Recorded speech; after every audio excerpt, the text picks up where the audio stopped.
Hello students, आज मैं आपको साइकोलॉजी का chapter number 2 biological basis of behaviour पढ़ाने जा रही हूँ। तो हम आगे बढ़ते हैं।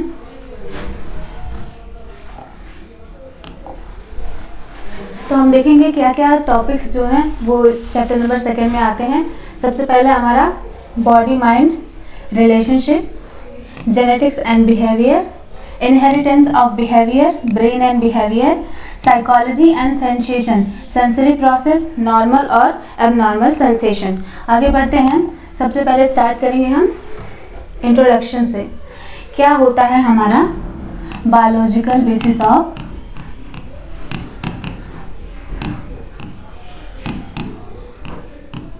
Behaviour. Biological basis of behaviour क्या है, हम फिर समझेंगे इसे। The biology of behaviour is the study of behavioural function of the nervous system, particularly the brain. Physiological psychology is the branch of psychology which seeks to determine how activity in the nervous system is related to the behavior and the mind. ये कहने की कोशिश कर रहा है कि mind और body का क्या रिलेशनशिप है, कैसे जो भी घटनाएं हमारे दिमाग में हो रही हैं उसका असर हमारे शरीर पर होता है। तो जो ये फिजियोलॉजिकल साइकोलॉजी है, जिसको हम कैसे जानते हैं, हम दूसरा नाम भी होता है एक इसका फिजियोलॉजिकल साइकोलॉजी का बायोसाइकोलॉजी। बायोसाइकोलॉजी इसका दूसरा नाम है और ये किसके, ये ब्रांचेस हैं हमारे साइकोलॉजी के और उसके सब फील्ड्स में आते हैं। नेक्स्ट है हमारा बॉडी माइंड रिलेशनशिप। अब हम ये समझेंगे कि क्या रिलेशनशिप होता है बॉडी और माइंड के बीच में, कैसे बॉडी जो होता है वो माइंड से अफेक्ट होती है और माइंड जो होता है वो बॉडी से अफेक्ट होता है। तो they are interrelated and interact upon each other. ये दोनों जो होते हैं ये एक दूसरे से क्या करते हैं, इंटरैक्ट करते हैं और इंटर रिलेटेड होते हैं। Mental functions and physical states affect each other. जो भी मेंटल फंक्शन है और जो भी फिजिकल स्टेट है वो एक दूसरे के साथ जो होता है रिलेट करके चलते हैं। नेक्स्ट हमारा इसी में है, body is represented by physical state and ability functions.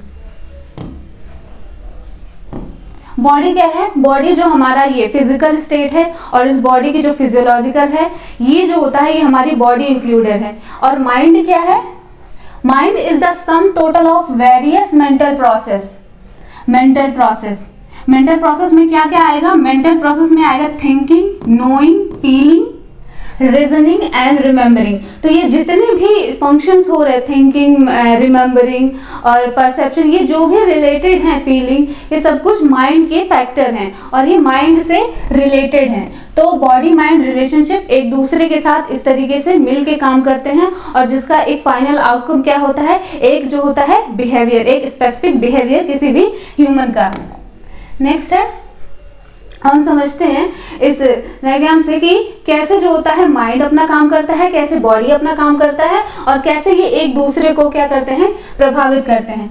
तो ये हो गया हमारा माइंड क्या इसमें क्या दिख रहा है, मेंटल प्रोसेस। माइंड में क्या हो रहा है, मेंटल प्रोसेस में क्या क्या हो रहा है, थिंकिंग, मेमोरी, रीजनिंग हो रहा है, फीलिंग्स है आपके, इमेजिनेशन है आपका, रिमेम्बरिंग है एंड जजमेंट है। और इसमें बॉडी में क्या क्या है, बॉडी क्या क्या डील करता है, बॉडीली फंक्शन में आपके ऑर्गन्स, नर्वस सिस्टम, आपके जो भी सिस्टम हैं, जितने भी सिस्टम्स है आपके बॉडी में वो कैसे फंक्शन कर रहे हैं, उससे रिलेटेड हार्मोन्स कैसे फंक्शन कर रहे हैं, ये आपके बॉडी सिस्टम में आ रहा है,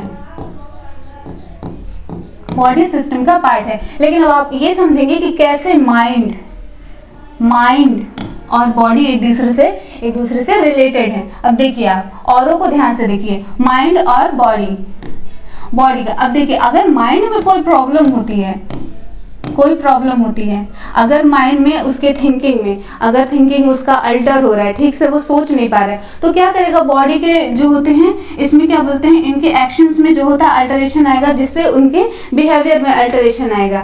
ठीक है, और इसमें क्या हो रहा है, इस तरफ देखिए तो अगर बॉडी में जैसे कि हमारे नर्वस सिस्टम हो गया, नर्वस सिस्टम में अगर कोई प्रॉब्लम हो रहा है तो क्या बोलते हैं, अगर स्टिमुलस ठीक से नहीं जनरेट हो रहा है, इम्पल्स ठीक से नहीं जा रहा है ब्रेन तक, तो ब्रेन जो हो रहा है वो ठीक से अगर स्टिमुलस इम्पल्स नहीं फील कर पा रहा है तो वो प्रोसेस गलत करेगा और जिसका रिजल्ट जो होता है वो सही नहीं आएगा। एंडोक्राइन सिस्टम जो हमारे हार्मोन्स है वो कैसे इफेक्ट करेंगे, वो हमारे मूड को इफेक्ट करेंगे।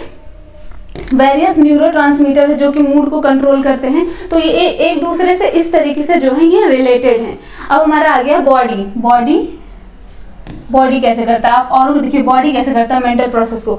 अब बॉडी जो है, मैंने पहले बताया बॉडी जो है इसके जो नर्वस जो है वेरियस फैक्टर हैं आपके बॉडी के पार्ट हैं, अगर वो ठीक से फंक्शन कर रहे हैं, आप ठीक से खाना खा रहे हैं, आपका नर्वस सिस्टम ठीक से चल रहा है, एंडोक्राइन सिस्टम ठीक से चल रहा है, सारे फंक्शन जो है वो प्रॉपर हो रहे हैं, तो क्या होगा अल्टीमेटली इसका एक इफेक्ट होगा माइंड पे कि आपका मूड अच्छा होगा। आपके पास अगर प्रॉपर न्यूट्रिएंट्स है, आपकी बॉडी बैलेंस डाइट ले रही है तो क्या होगा, मूड अच्छा होगा, आपके पास एनर्जी अच्छी होगी तो आप कॉन्सेंट्रेट अच्छा करेंगे, अटेंशन अच्छा कर पाएंगे। तो इस तरीके से जो होता है बॉडी और माइंड एक दूसरे से जो है रिलेटेड है। नेक्स्ट हमारा है action of mind upon body. तो इसको हम थोड़ा डिस्क्रिप्शन में पढ़ते हैं। All physical and motor activity begins by the motivation in the mind. ठीक है, ये क्या कह रहा है कि जितनी भी फिजिकल हम एक्टिविटी करते हैं, जितनी भी हमारी मोटर एक्टिविटी होती है, begins by the motivation in the mind. Motivation mind का फंक्शन है। ठीक है, मोटिवेशन क्या होता है, एक तरीके का फोर्स होता है, इनर फोर्स होता है माइंड का, जो कि हमको किसी भी काम को करने के लिए क्या करता है, कैपेबल बनाता है। दूसरा है negative emotions like fear, anger, jealousy produce illness. Negative emotions, ऐसे इमोशंस जो होते हैं जो हमें एक नेगेटिव पर्सपेक्टिव देते हैं, वो क्या करेंगे, इलनेस। क्योंकि अगर एंगर आ रहा है, फियर आ रहा है, जेलसी आ रहा है, तो इससे क्या होगा, आपके जो काम करने की आपकी प्रोडक्टिविटी है वो इससे अफेक्ट होगी। ठीक है, प्रोडक्टिविटी घटेगी तो क्या कॉज करेगा, अगर आप ठीक से काम नहीं करेंगे तो वो आप में स्ट्रेस वगैरह ये सारी चीजें जो होता है वो डेवलप करेंगे। और जब ये स्ट्रेस होगा, माइंड पे स्ट्रेस होगा, तो बॉडी के जो होते हैं नॉर्मल जो फिजियोलॉजी है, जो उसके फंक्शन है, बॉडी के हार्मोन्स जो हैं वो क्या करेंगे, वो अल्टर हो जाएंगे, तो वो इलनेस कॉज करेंगे, लास्ट में इलनेस कॉज करेंगे। नेक्स्ट हमारा they make us depressed, emotional conflicts lie at the root of the peptic ulcer. क्या करें, इमोशनल कॉन्फ्लिक्ट्स क्या करवा सकते हैं, कॉज हो सकते हैं पेप्टिक अल्सर के लिए, कोरोनरी हार्ट डिजीज के लिए, ब्लड प्रेशर के लिए और न्यूरोसिस के लिए। तो देखिए कैसे माइंड जो हो रहा है ये बॉडी को अफेक्ट कर रहा है नेगेटिव तरीके से। तीसरा है deep thinking and concentration can cause physical fatigue. काफ़ी डीप थिंकिंग कर रहे हैं और काफ़ी ज़्यादा देर तक अगर आप कंसंट्रेट करें किसी एक चीज़ पे तो उसमें ज़्यादा एनर्जी खर्च होगी बॉडी की, तो उसकी वजह से क्या होगा, फटीग होगा। चौथा हमारा soldiers put in super human effect and the war their moral in high. Soldiers put in super human effect. Soldiers जो होते हैं, जो क्या बोलते हैं, वो अपना जो होते हैं एक पूरी कैपेसिटी जो होती है वो यूज करते हैं वॉर्स में, और क्या उनके मोरल्स वैल्यूज जो होते हैं वो हाई होते हैं। नेक्स्ट है बॉडी अपॉन माइंड। इसको हम सिस्टम वाइज समझेंगे, कैसे जो होता है सिस्टम वाइज इफेक्ट पड़ रहा है। सबसे पहला हमारा आ गया नर्वस सिस्टम। नर्वस सिस्टम क्या, नर्वस सिस्टम में आपके क्या आते हैं, मेन आपका आ गया ब्रेन और spinal cord. Control emotion, thought, memory, decision making. Brain जो होते हैं ये रिस्पॉन्सिबल है किसके लिए, इमोशंस के लिए, थॉट, मेमोरी और डिसीजन मेकिंग के लिए। और स्पाइनल कॉर्ड क्या करता है, ये बेसिकली कनेक्ट करता है बॉडी को और माइंड को और आपके ब्रेन को। Autonomic nervous system regulate stress, fight और flight and relaxation. Autonomic nervous system जो होता है वो स्ट्रेस की कंडीशन में काम करता है। इसमें एग्जांपल्स हैं, damage to the frontal lobe में कॉज पर्सनालिटी चेंजेस, क्योंकि फ्रंटल लोब में जो होते हैं वो काफ़ी ज़्यादा फंक्शन उससे रिलेटेड होते हैं पर्सनालिटी से, तो अगर उनमें जो होता है प्रॉब्लम हो रहा है तो उसकी वजह से क्या होगा, पर्सनालिटी चेंजेस आएंगे, पर्सनालिटी डिसऑर्डर्स होंगे। एग्जाम्पल दूसरा है हमारा anxiety increase heart rate and sweating due to ANS over activity. ANS की ओवर एक्टिविटी से क्या होगा, जो होता है हमारे बॉडी में जो होता है जो होगा एक स्ट्रेस वाला रिस्पॉन्स जनरेट होगा, उसकी वजह से एंजाइटी की वजह से एक स्ट्रेस वाला रिस्पॉन्स जनरेट होगा और उसकी वजह से क्या होगा, हमारे हार्ट पे इफेक्ट पड़ेगा और हार्ट रेट जो है वो हार्ट रेट बढ़ जाएगा। नेक्स्ट है, नेक्स्ट सिस्टम हमारा है एंडोक्राइन सिस्टम, हार्मोन्स। हार्मोन्स कैसे अफेक्ट कर रहे हैं माइंड को, तो पहला इसमें आ गया हमारा पिट्यूटरी ग्लैंड। पिट्यूटरी ग्लैंड को हम मास्टर ग्लैंड के नाम से भी जानते हैं। Influencing growth, stress responses and mood. किसको किसको अफेक्ट करता है, ग्रोथ को, स्ट्रेस को, स्ट्रेस रिस्पॉन्सेस को और मूड को। एग्जाम्पल्स में इसके आएंगे, over secretion can cause stress and irritability. इसका अगर ओवर सिक्रेशन होता है तो वो क्या करेगा, क्योंकि ये स्ट्रेस रिस्पॉन्सेस के लिए रिस्पॉन्सिबल होता है, तो इसका ओवर सिक्रेशन क्या करेगा, इसमें क्या बोलते हैं, स्ट्रेस जो होता है वो इंक्रीज करेगा और इरिटेबिलिटी कॉज करेगा। दूसरा है थायराइड ग्लैंड। इसमें thyroid gland controls metabolism. Thyroid gland की जो हार्मोन्स होते हैं वो मेटाबॉलिज्म के लिए रिस्पॉन्सिबल होते हैं और एनर्जी प्रोवाइड करते हैं, क्योंकि मेटाबॉलिज्म के थ्रू ही एटीपी प्रोडक्शन होता है और एटीपी जो होता है हमारा एनर्जी के लिए रिस्पॉन्सिबल होता है। हाइपोथायरॉयडिज्म, हाइपोथायरॉयडिज्म क्या होता है, इसमें क्या होता है, हमारे जो थायराइड ग्लैंड के हार्मोन्स जो होते हैं उनका लेवल जो होता है वो डिक्रीज हो जाता है और इनकी वजह से क्या होगा, डिप्रेशन और फटीग कॉज होता है। हाइपरथायरॉयडिज्म, हाइपरथायरॉयडिज्म में जो होता है हार्मोन्स जो होते हैं वो बढ़ जाते हैं और उसकी वजह से जो होता है एंजाइटी और रेस्टलेसनेस जो होती है वो इंक्रीज हो जाती है। नेक्स्ट है एड्रीनल ग्लैंड्स। एड्रीनल ग्लैंड्स क्या होते हैं, एड्रीनल ग्लैंड्स जो होते हैं वो क्या प्रोड्यूस करते हैं, produce adrenaline and cortisol. Adrenaline और कॉर्टिसोल जो होते हैं ये स्ट्रेस हार्मोन की तरह होते हैं, ये फाइट और फ्लाइट मोड में काम करते हैं। Excess cortisol increases anxiety, memory problem. Excess में अगर होंगे तो ये क्या करेंगे, ये एंजाइटी लेवल को बढ़ाएंगे, हार्ट रेट को बढ़ाएंगे। और नेक्स्ट है सेक्स हार्मोन्स। सेक्स हार्मोन्स में आपके टेस्टोस्टेरोन आते हैं, एस्ट्रोजन्स आते हैं, प्रोजेस्टेरोन आते हैं। ये क्या करते हैं, अफेक्ट करते हैं मूड को, अग्रेशन, न्यूट्रिंग बिहेवियर। नेक्स्ट है हमारा सर्कुलेटरी सिस्टम। सर्कुलेटरी सिस्टम में क्या, हार्ट आता है, हमारा ब्लड फ्लो आता है और उसमें अगर चेंजेस होते हैं तो क्या इफेक्ट पड़ेगा ये देखते हैं। ऑक्सीजन सप्लाई टू ब्रेन, अगर ऑक्सीजन सप्लाई प्रॉपर नहीं हो रही है ब्रेन तक तो क्या प्रभाव पड़ेगा, पुअर सर्कुलेशन में cause confusion, dizziness, poor concentration. अगर पुअर सर्कुलेशन हो रहा है, अगर प्रॉपर ऑक्सीजन जो है वो ब्रेन तक नहीं पहुंच पा रहा है तो ब्रेन जो है अपना जो फंक्शन जो है वो प्रॉपर नहीं कर पाएगा, तो इसकी वजह से जो होता है वो कंसंट्रेशन अल्टरेशन होगा, कंफ्यूजन होगा और होगा डिजीनेस फील होगा। नेक्स्ट हमारा हार्ट कंडीशन क्या है, हार्ट कंडीशन भी जो होता है वो अफेक्ट करता है हमारे माइंड को। में increase risk of depression, heart condition जो होता है ये भी डिप्रेशन के चांसेस को बढ़ा सकता है। Anxiety due to reduce physical capacity. Next है हमारा respiratory system, lungs. Respiratory system कैसे अफेक्ट करेगा, oxygen level, low oxygen, hypoxia affect.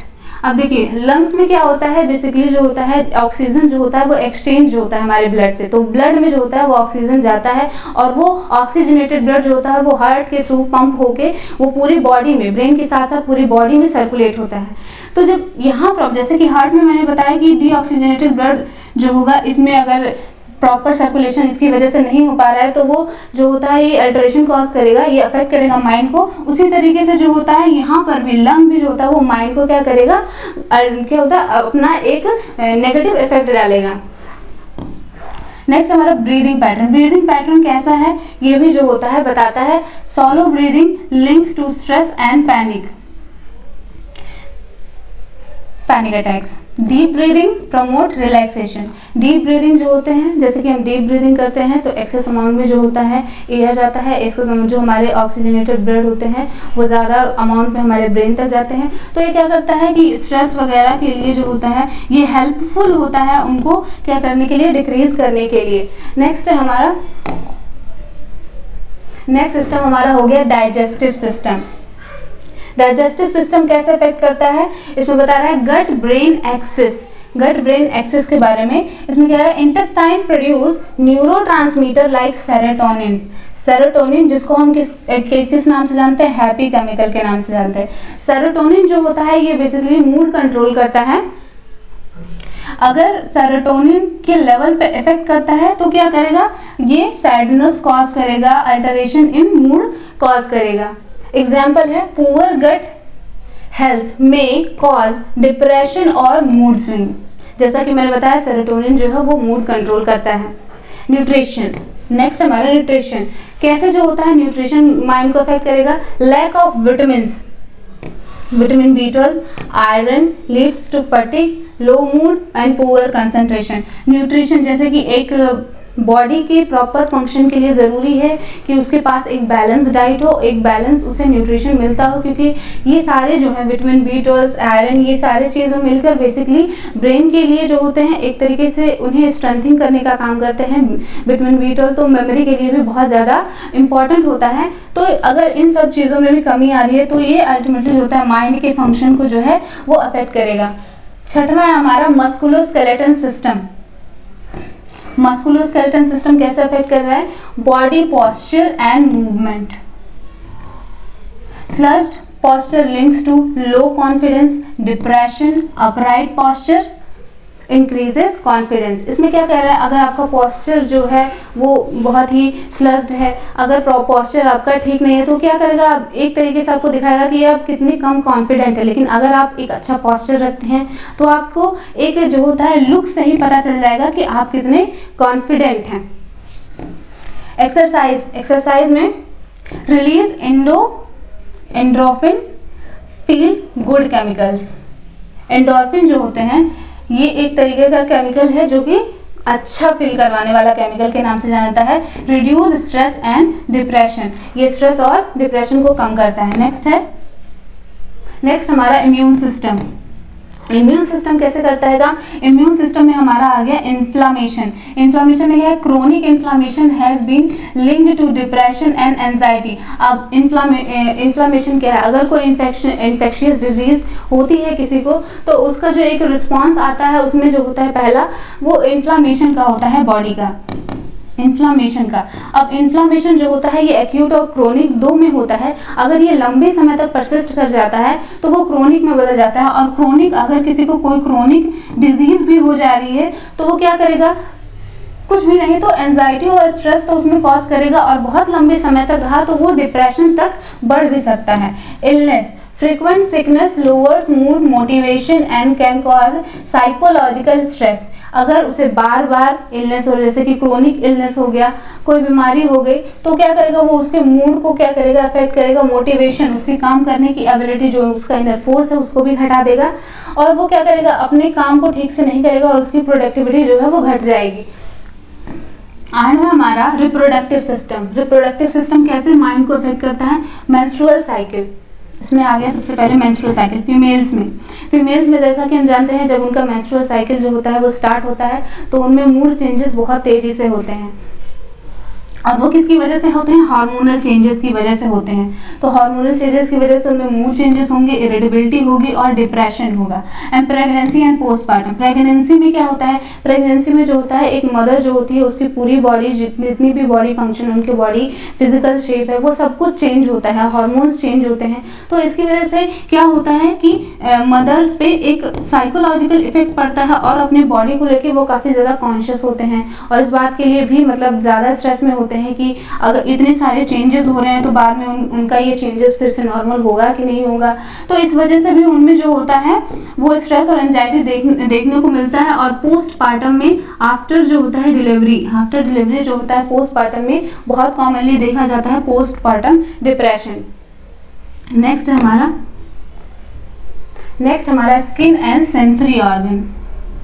Skin and sensory organ कैसे अफेक्ट कर रहा है? Skin condition, acne, scar, burn affect self esteem and social anxiety. Skin जो होता है बेसिकली, स्किन जो हो रहा है हमारी बॉडी को जो होता है आउटर से कवर कर रहा है और हमारी बॉडी को एक स्ट्रक्चर देता है, एक शेप देता है और हमारी बॉडी को अट्रैक्टिव बनाता है। तो लोगों के मन में अपने बॉडी को लेकर एक सेल्फ कॉन्सेप्ट होता है बॉडी की वजह से। तो अगर स्किन जो होता है, स्किन में प्रॉब्लम हो रहा है, स्कार्स हो रहे हैं, एक्ने हो रहे हैं, तो जो एक सेल्फ कॉन्सेप्ट है, सेल्फ स्टीम है, वो डिस्टर्ब होता है और ये भी लोगों में होता है स्ट्रेस और एंजाइटी का कॉज बनता है। सेंस ऑर्गन, सेंस ऑर्गन में हमारे हियरिंग लॉस हो गया, विजन लॉस।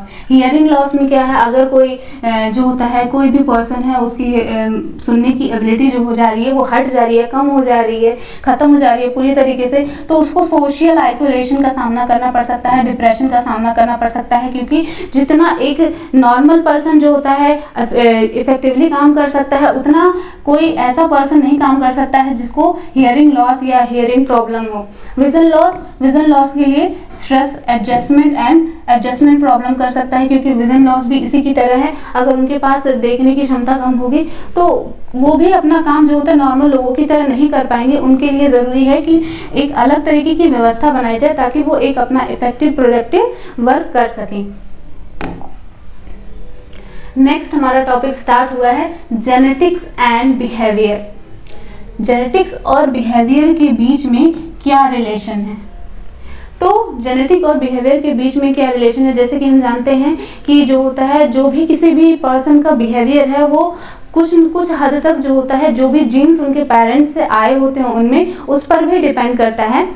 तो इसमें है जेनेटिक्स एंड बिहेवियर आर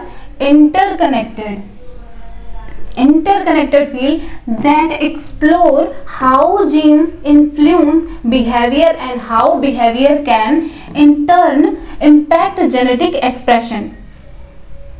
ये क्या कह रहा है कि genetics and behaviour are interconnected, ये एक दूसरे से जो है वो कनेक्टेड है।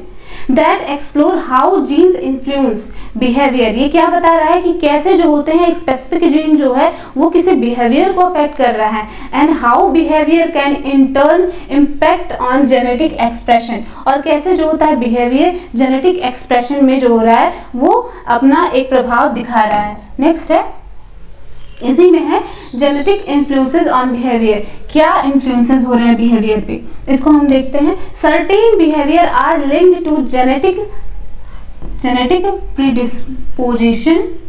For example, genes play a role in traits like temperament, intelligence, and risk for psychological disorder, depression, schizophrenia. तो इसमें क्या कह रहा है कि जो जेनेटिक जो होता है, जीन्स जो हमारे होते हैं, ये बेसिकली जो होते हैं रिस्पॉन्सिबल होते हैं, क्या होता है, टेम्परामेंट के लिए, इंटेलिजेंस के लिए, रिस्क ऑफ साइकोलॉजिकल डिसऑर्डर के लिए। क्योंकि जो होता है स्पेसिफिक जीन जो होता है एक स्पेसिफिक फंक्शन के लिए रिस्पॉन्सिबल होता है। अगर किसी के पेरेंट्स में जो होते हैं अगर ऐसे कोई डिप्रेशन या फिर कोई साइकोलॉजिकल बीमारी लाइक सिजोफ्रेनिया की अगर प्रॉब्लम है, तो ये क्या होगी, उनके जो होता है बच्चों में भी इनहेरिट होगी, बच्चों में भी जाएगी जीन्स के थ्रू। तो क्या होगा, ये एक कनेक्टिविटी बताता है कि कैसे जीन जो होता है, जो हमारा जेनेटिक सिस्टम जो होता है वो ह्यूमन के बिहेवियर से रिलेटेड है। नेक्स्ट हमारा इसी में है बिहेवियर इम्पैक्ट ऑन जेनेटिक्स। कैसे इसी का पार्ट है, कैसे हम समझेंगे कि कैसे जो होता है बिहेवियर अब जेनेटिक्स को इफेक्ट करेगा। कैसे करेगा? लाइफस्टाइल चॉइसेस हम क्या चुन रहे हैं, diet, exercise, smoking and behaviours can trigger molecular changes that impact genetic expression. अब कैसे जो होता है हमारा लाइफस्टाइल कैसे इफेक्ट है। अब जो लोग स्मोकिंग करते हैं, तो स्मोकिंग जो होता है एक ऐसा है कि जो लोग ज़्यादा स्मोकिंग करते हैं उनके जो होते हैं जेनेटिक जो उनके जीन्स हैं उनमें क्या होता है, म्यूटेशंस होते हैं। तो म्यूटेशंस की वजह से भी क्या होगा, म्यूटेशंस अगर हो रहे हैं म्यूटेशंस अगर हो रहे हैं और अगर वो म्यूटेशन एबनॉर्मल है तो वो क्या करेंगे, अगर सिजोफ्रेनिया के लिए जो है तो वो जो होता है, मान लीजिए फॉर एग्जांपल अगर सिजोफ्रेनिया के लिए हो गया तो अगर वो म्यूटेशन हो गया तो अल्टीमेटली जो होता है उनके बच्चों में वो क्या कॉज करवाएगा, मेंटल इलनेस सिजोफ्रेनिया कॉज करवाएगा। तो जीन इस तरीके से जो होता है लाइफस्टाइल जो होता है वो जेनेटिक को इफेक्ट करता है। Social environment and cultural norms, social environment and cultural norm कैसे अफेक्ट करते हैं, can indirectly shape genetic expression through behaviour like communal livings, parenting और रिस्क टेकिंग। ये कह रहा है कि ये इनडायरेक्टली जो होता है वो शेप करते हैं, इनका कोई डायरेक्ट उसमें एक्टिविटी नहीं है। थ्रू बिहेवियर्स, कैसे, जो भी बिहेवियर होते हैं उनके बिहेवियर, जैसे बहुत दिनों तक जो बहुत ज़्यादा कॉन्टिन्यूअस बिहेवियर होते हैं उनकी वजह से होता है कम्युनल लिविंग। कम्युनल लिविंग्स में हम साथ साथ रहते हैं, फैमिली फ्रेंड्स ग्रुप्स जो भी हो गए हम बहुत दिनों तक उनके साथ रहते हैं तो उनके बिहेवियर को हम लर्न करते हैं। पेरेंटिंग हो गई, कैसे वो बच्चों में डेवलप करती हैं बिहेवियर। और रिस्क टेकिंग एबिलिटी, ऐसा देखा जाता है कि जो लोग जो होते हैं रिस्क टेकिंग एबिलिटी रखते हैं उनमें प्रॉब्लम सॉल्विंग की जो होती है वो कैपेसिटी ज़्यादा होती है। और कहीं ना कहीं जो होता है जो इनमें फैक्टर ये आदत है आगे चल के उनके बच्चों में भी देखी जाती है। नेक्स्ट हमारा आ गया, नेक्स्ट टॉपिक हमारा शुरू हो गया है इनहेरिटेंस ऑफ बिहेवियर। कैसे जो होता है बिहेवियर वो उसका इनहेरिटेंस कैसे हो रहा है, कैसे जो है वो एंसेस्टर से उनके बच्चों में जा रहा है, हम इसको समझेंगे। तो सबसे पहले समझेंगे कि क्या इसका मीनिंग है। It means some of our behaviour came from our parents through genes while other come from our environment, learning and experience। ये कह रहे हैं कि क्या होता है जो बिहेवियर्स हैं वो आ रहे हैं किससे, हमारे पेरेंट्स से। जो भी जीन्स हमारे अंदर जो हमारे पेरेंट्स से आ रहे हैं उनकी वजह से कुछ बिहेवियर आ रहे हैं, कुछ बिहेवियर। और क्या, while others, जो हमारे और दूसरे बिहेवियर्स हैं वो कैसे, हम इन्वायरमेंट से सीख रहे हैं, जिस इन्वायरमेंट में हम रहते हैं और उस इन्वायरमेंट से हम क्या सीखते हैं, लर्निंग एंड एक्सपीरियंसेस। नेक्स्ट है हमारा, अब हम इसको समझेंगे कॉन्सेप्ट से, किससे, नेचर वर्सेस नर्चर कॉन्सेप्ट से। कैसे जो होता है ये इनहेरिटेंस ऑफ बिहेवियर जो होता है ये क्या बोलते हैं एक दूसरे से रिलेटेड है। ये नेचर वर्सेस नर्चर कॉन्सेप्ट से हम समझ सकते हैं आसानी से। नेचर वर्सेस नर्चर कॉन्सेप्ट क्या है, नेचर क्या इंडिकेट करता है, हेरिडिटी और जीन्स को, हेरिडिटी और जीन्स को बताता है। बिहेवियर्स वी बॉर्न विथ, जो बिहेवियर क्या, जिस बिहेवियर के साथ हम बॉर्न हो रहे हैं उस बिहेवियर को हम क्या बोलेंगे, nature. For example reflexes in babies, some personality traits, risk of mental illness. ठीक है, इन्होंने बताया ऐसे बिहेवियर जो हम जो होता है बॉर्न हो रहे हैं उनके साथ, और उनमें क्या आते हैं एग्जांपल्स में हमारे reflection in babies and personality traits और मेंटल इलनेस। जैसे कि मैंने बताया कि ये जीन से भी क्या होते हैं, इनहेरिट होते हैं। दूसरा है हमारा नेचर, इन्वायरमेंट। इन्वायरमेंट क्या कर रहा है, behaviour we learn from family, school, culture and life. जो भी बिहेवियर हम लर्न करते हैं फैमिली के बीच में रह के, स्कूल्स में रह के, स्कूल्स में अपने दोस्तों के बीच में रह के, उन सारे बिहेवियर को हम किस में लाते हैं, इन्वायरमेंटल में आते हैं। और ये इन्वायरमेंट होता है एक तरीके का जो कि सिखाता है कि कौन से बिहेवियर किसी भी स्टूडेंट में डेवलप होंगे। कोई भी for example language development, manners development and habit. Next हमारा है हाउ बिहेवियर इज इनहेरिटेड। क्या प्रोसेस होता है बिहेवियर के इनहेरिटेंस का, तो प्रोसेस है इसमें genes pass information from parents. Gene जो होते हैं वो फैक्टर होते हैं जो कि इंफॉर्मेशन को पेरेंट टू चिल्ड्रन जो होता है वो क्या करते हैं, वो ट्रांसफर करते हैं। These genes affect our brain, emotion and thinking। ये जो जीन होते हैं इनका स्पेसिफिक फंक्शन होता है और ये स्पेसिफिक फंक्शन जो होते हैं वो ब्रेन, इमोशन और थिंकिंग से लिंक्ड होते हैं और उन पर अपना एक प्रभाव छोड़ते हैं। इन्वायरमेंट में हमारा home, friend, society shape how those genes show up. तो ये जो इन्वायरमेंट है बेसिकली मैं आपको एक समरी वे में बताती हूँ कि जो होता है ये जो इनहेरिटेंस ऑफ बिहेवियर है, जो बिहेवियर होता है ये इन्वायरमेंट के थ्रू कैसे, जो हमारा जेनेटिक बिहेवियर है, जो हमारे पेरेंट्स से हम में आ रहा है वो जेनेटिकली आ रहा है, लेकिन इन्वायरमेंट क्या कॉज करेगा, इन्वायरमेंट क्या करेगा, इन्वायरमेंट जो होता है उन जो इनहेरिटेड हमारे बिहेवियर है उनको शेप करता है, उनको शेप करता है, उनको शेप करेगा, उनको मॉडिफाई करेगा, उनको और मैच्योर बनाएगा। तो इस तरीके से जो होता है ये इन्वायरमेंट ये बिहेवियर पे अपना इफेक्ट करता है। ठीक है, नेक्स्ट है, इसी में है एग्जाम्पल्स हैं, इनहेरिटेड बिहेवियर के एग्जाम्पल्स हैं और लर्न बिहेवियर के एग्जाम्पल्स हैं। कौन से ऐसे बिहेवियर है जो कि इनहेरिट होकर आए हैं, तो उसमें है baby sucking reflex, peer response, risk of disease like depression. और लर्न बिहेवियर क्या है, जो हम सीखते हैं इन्वायरमेंट से, स्पीकिंग इंग्लिश और Hindi, playing cricket and studying habits. तो ये सारी चीज़ें जो होते हैं हम एक स्पेसिफिक इन्वायरमेंट से सीखते हैं। नेक्स्ट हमारा है brain and behaviour. Next topic हमारा स्टार्ट हुआ ब्रेन एंड बिहेवियर, और ये कैसे एक दूसरे से रिलेटेड है, कैसे ब्रेन जो होता है वो बिहेवियर पर अपना एक इफेक्ट शो करता है, ये इसमें हम समझेंगे। The relationship between the brain and behaviour is central to understanding human psychology and neuroscience. Here are key aspect of this relationship. ये क्या कह रहा है, ब्रेन एंड बिहेवियर जो है ये क्या रिलेशनशिप है, ये क्या होते हैं, central of understanding of human होते हैं। ह्यूमन साइकोलॉजी जो है, हमारी ह्यूमन साइकोलॉजी जो है इसका एक सेंट्रल पार्ट है, ये कैसे ब्रेन और बिहेवियर एक दूसरे पर अपना एक प्रभाव दिखाते हैं।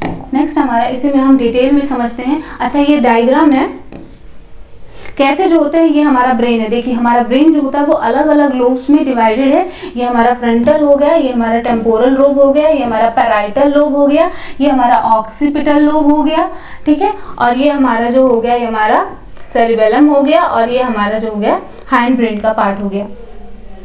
अब देखिए ये जो होते हैं स्पेसिफिक लोब जो होते हैं, ये सभी स्पेसिफिक लोब जो है ये स्पेसिफिक फंक्शन के लिए रिस्पॉन्सिबल हैं। फ्रंटल लोब क्या कर रहा है, फ्रंटल लोब जो होता है ये प्रॉब्लम सॉल्विंग और प्लानिंग के लिए रिस्पॉन्सिबल है, ठीक है, और इसमें जो होता है बिहेवियरल कंट्रोल और इमोशंस के लिए है।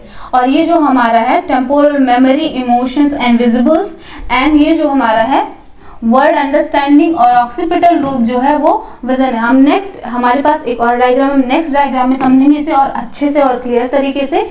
इसमें हमारा फ्रंटल लोब में देखिए, फ्रंटल लोब में क्या है, movement, behaviour, problem solving and speech, ये सारे फंक्शन जो होते हैं ये फ्रंटल लोब जो होता है इसके लिए रिस्पॉन्सिबल है। Temporal lobe language, memory, hearing and emotions के लिए रिस्पॉन्सिबल है। हमारा ब्रेन स्टेम जो होता है ब्रीदिंग एंड सोलोइंग के लिए रिस्पॉन्सिबल है। ऑक्सीपिटल जो है, ऑक्सीपिटल विजुअल रिसेप्शन के लिए रिस्पॉन्सिबल है। एंड सेरिबेलम जो होता है ये बैलेंस के लिए और मसल कंट्रोल के लिए रिस्पॉन्सिबल होता है। और पैराइटल लोब जो हमारा होता है ये intelligence, language, sensation and reasoning के लिए रिस्पॉन्सिबल होता है। नेक्स्ट हमारा है, नेक्स्ट अब हमने समझा कि डिफरेंट जो हमारे लोब्स हैं वो कैसे मतलब एक स्पेसिफिक फंक्शन रखते हैं अपना, लेकिन हम समझेंगे हेमिस्फीयर के बेस पे। जो हमारा ब्रेन है वो हमारा सेरिब्रम लार्जेस्ट पार्ट है, वो लेफ्ट और राइट में डिवाइडेड है। तो लेफ्ट और राइट में क्या स्पेसिफिक फंक्शन है, सबसे पहले हम समझेंगे लेफ्ट में क्या स्पेसिफिक फंक्शन होते हैं। पहला हो गया logic, analysis and then linear, mathematics, language, facts, thinking in words, word of songs and computation. ये सारे फंक्शन जो होते हैं ये कैसा हमारा लेफ्ट ब्रेन जो होता है इन सारे फंक्शन से डील करता है। हमारा है राइट ब्रेन में क्या है, creativity, imagination, holistic thinking, intuition, arts, rhythms, non-verbals, feelings, visualisation, tone of songs and day dreaming. ये सारे फंक्शन जो होते हैं हमारा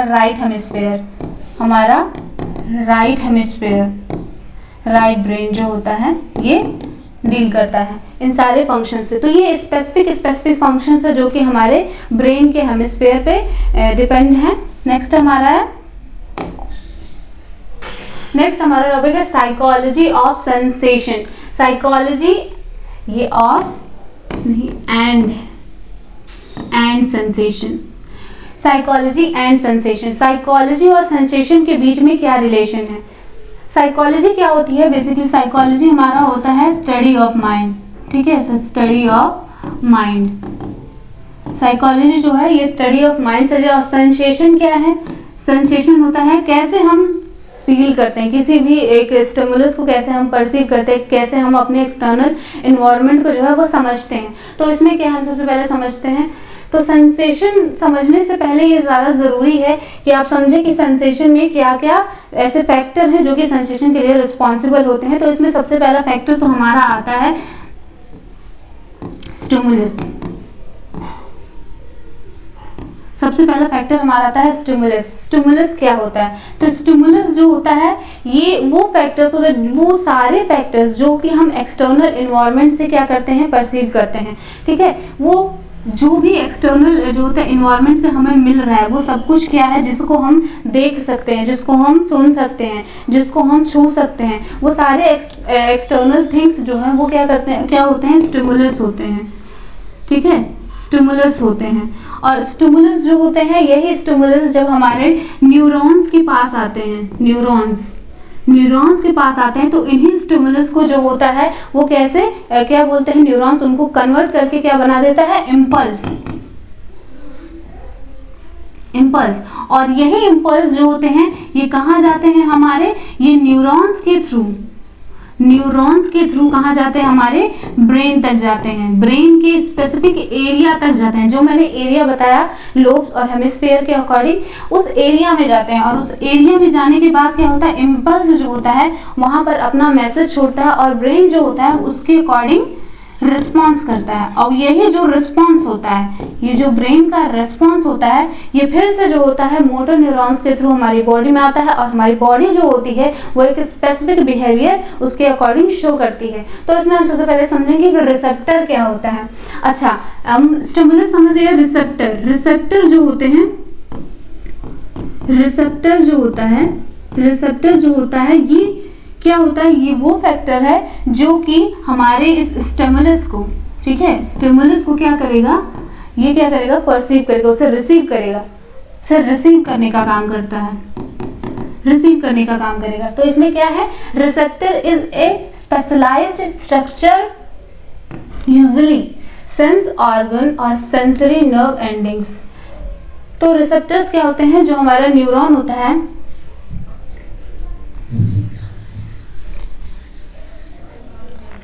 जो हमारा न्यूरॉन होता है,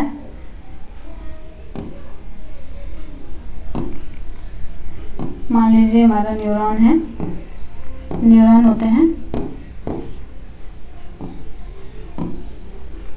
न्यूरॉन ये टर्मिनल एंड्स हैं उनके, मान लीजिए ये टर्मिनल एंड्स है। तो ये जो इसके जो होते हैं ये एंड्स होते हैं, ये जो होते हैं ये इनको हम डेंड्रॉइड्स के नाम से भी जानते हैं, डेंड्रॉइड्स के नाम से।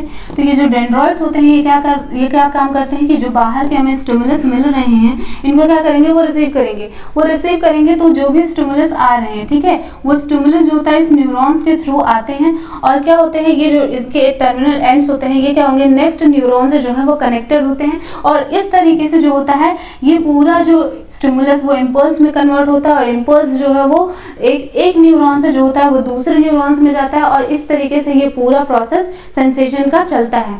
तो इसमें क्या कह रहा है, a receptor is a responsible क्या होता है, specialised structure usually a sense organ और सेंसरी नर्व एंडिंग्स हो सकते हैं, ठीक है, that receives external and internal stimuli, जो कि एक्सटर्नल और इंटरनल स्टिमुलस जो भी हमें मिल रहा है, बाहर एनवायरनमेंट से मिल रहा है या हमारे अंदर बॉडी से मिल रहा है, तो उसको क्या करते हैं, रिसीव करने का काम करते हैं and convert into the nerve impulse, और नर्व इम्पल्स में कन्वर्ट करने का काम है, which are then transmitted to the brain and interpretation. और फिर जो होता है हमारा इम्पल्स जो होता है ये कहाँ जाता है, हमारे ब्रेन तक, और ब्रेन जो होता है उसको इंटरप्रिटेट करता है। इन सिंपल वर्ड्स वही है, receptor are like sensor of our body that collect information from outside or inside and send to the nervous system. Next है type of receptors in psychology. तो रिसेप्टर्स में क्या क्या कौन कौन से टाइप्स हैं जो कि जो होता है रिसेप्शन का काम करते हैं। तो एक्सटर्नल रिसेप्टर हो गए, हमारे इंटरनल रिसेप्टर हो गए। एक्सटर्नल रिसेप्टर जो होते हैं उनको हम एक्सट्रो रिसेप्टर्स बोलते हैं, और जो होते हैं इंटरनल रिसेप्टर्स को हम क्या बोलते हैं, इंट्रो रिसेप्टर्स बोलते हैं। नेक्स्ट है, अच्छा एक्सटर्नल रिसेप्टर्स क्या होते हैं, इसमें डेफिनेशन है, these are receptors that receive information from the outside environment. ये वो रिसेप्टर्स होते हैं जो कि इंफॉर्मेशन को बाहर के इन्वायरमेंट में क्या चल रहा है उसको बताते हैं। एंड फंक्शन, इसका फंक्शन क्या है, help us interact with respond to external words.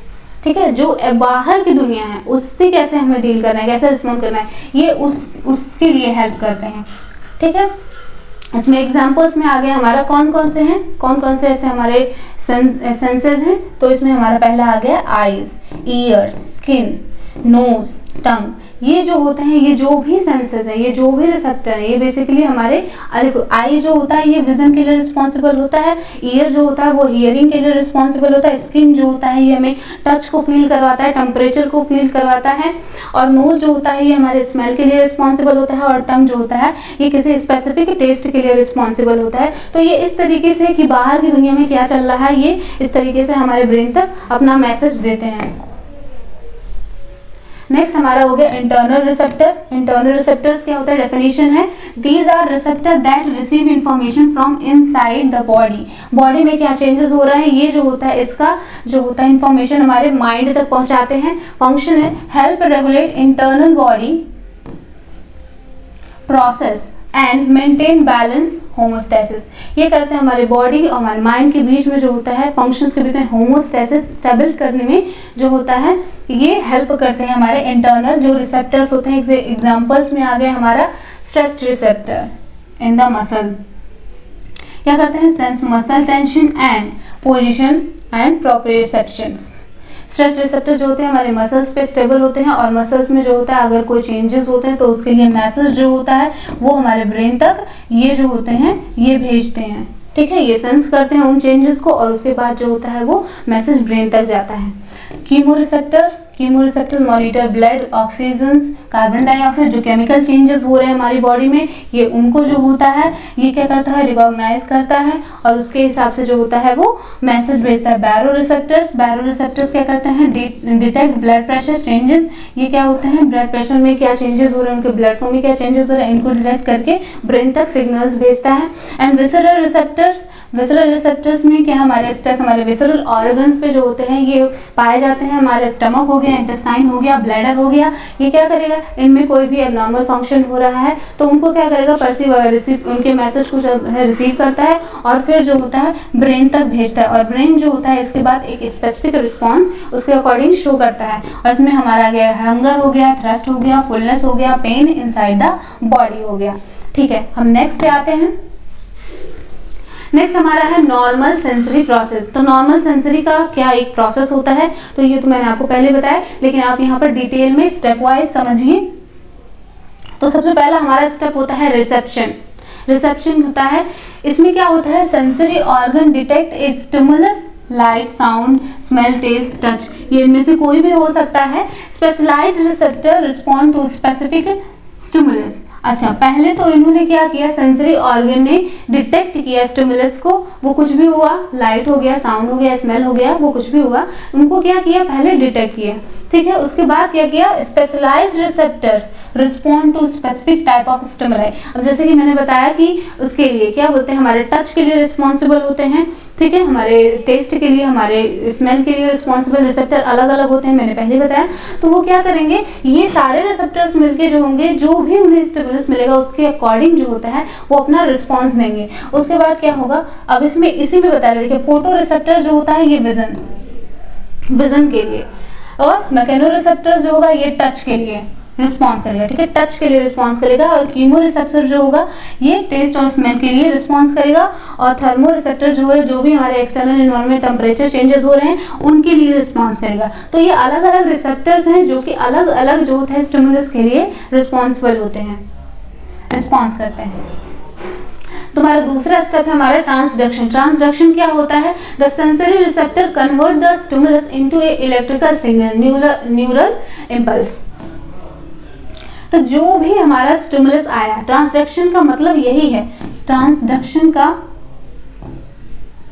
Transduction का मीन है कि जो भी स्टिमुलस जो है, स्टिमुलस उसे एक्सटर्नल या इंटरनल, ठीक है, एक्सटर्नल या इंटरनल मिलता है, वो क्या करता है, वो कन्वर्ट करता है किसमें, इम्पल्स में, इलेक्ट्रिकल इम्पल्स में, ठीक है, इलेक्ट्रिकल इम्पल्स में कन्वर्ट करता है। और ये जो इम्पल्स जो होता है, इस प्रोसेस को ही हम क्या बोलते हैं, ट्रांसडक्शन बोलते हैं। इस पूरे प्रोसेस को ही हम ट्रांसडक्शन बोलते हैं। और ये इम्पल्स फर्दर आगे बढ़ता है। तो ये जो इम्पल्स फर्दर आगे बढ़ता है, हमारा यहाँ से स्टार्ट हो जाता है हमारा तीसरा स्टेज। हमारा तीसरा कौन सा, ट्रांसमिशन एंड प्रोसेसिंग। अब ये जो इम्पल्स है, ये जो ट्रांसमिट हो रहा है ब्रेन तक।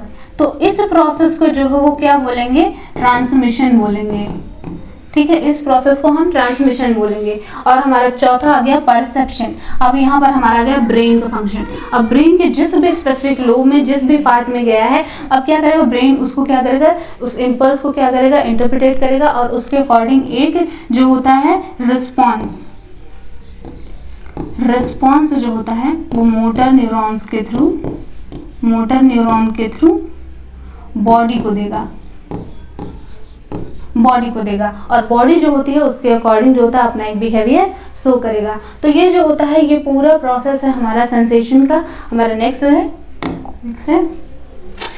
है हमारा एबनॉर्मल सेंसरी प्रोसेस। तो हम नॉर्मल सेंसरी प्रोसेस पढ़ चुके हैं। तो नॉर्मल सेंसरी प्रोसेस में जितने भी स्टेप्स हैं, अगर उनमें कोई प्रॉब्लम्स आती है तो क्या होगा, वो एबनॉर्मलिटी कॉज करेगा। तो एबनॉर्मलिटी में हमारा क्या कह रहा है कि abnormality in the sensory process can occur at any stage, मतलब किसी भी स्टेज, जो भी स्टेज है सेंसेस है, इन दिस इशू में B caused by injury, disease, genetic condition और एजिंग। ये तो इसके लिए एटियोलॉजिकल कॉजेज हो गए। एटियोलॉजिकल कॉजेज हो रहे हैं कि किन की वजह से जो होता है हमारा सेंसेशन वो डिस्टर्ब होगा। इसमें फॉर एग्जाम्पल, इसमें कुछ एग्जाम्पल्स हैं। इसमें आगे हमारा हाइपर सेंसिटिविटी को क्या बोलेंगे, हाइपरस्थीसिया दूसरा नाम है इसका। इसको बोलते हैं ओवर सेंसिटिविटी, किसी भी स्टिमुलस को ज्यादा जो होता है परसीव करना, ओवर सेंसिटिविटी।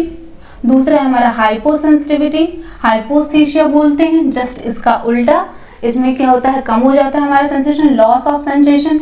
अगर जो होता है न्यूरॉन्स में कोई प्रॉब्लम आ जा रहा है, ठीक है, न्यूरॉन्स जो होते हैं डिजेनरेट हो रहे हैं, स्क्लेरोसिस हो जा रहा है, तो उसकी वजह से क्या होगा, लॉस ऑफ सेंसेशन हो सकता है, या पैरालिसिस हो सकता है, उसकी वजह से भी लॉस ऑफ सेंसेशन हो सकता है। चौथा हमारा सेंसरी डिस्टोरिएशन। सेंसरी डिस्टोरिएशन में जो क्या करेगा, ब्रेन जो होता है वो मिस इंटरप्रिटेशन करेगा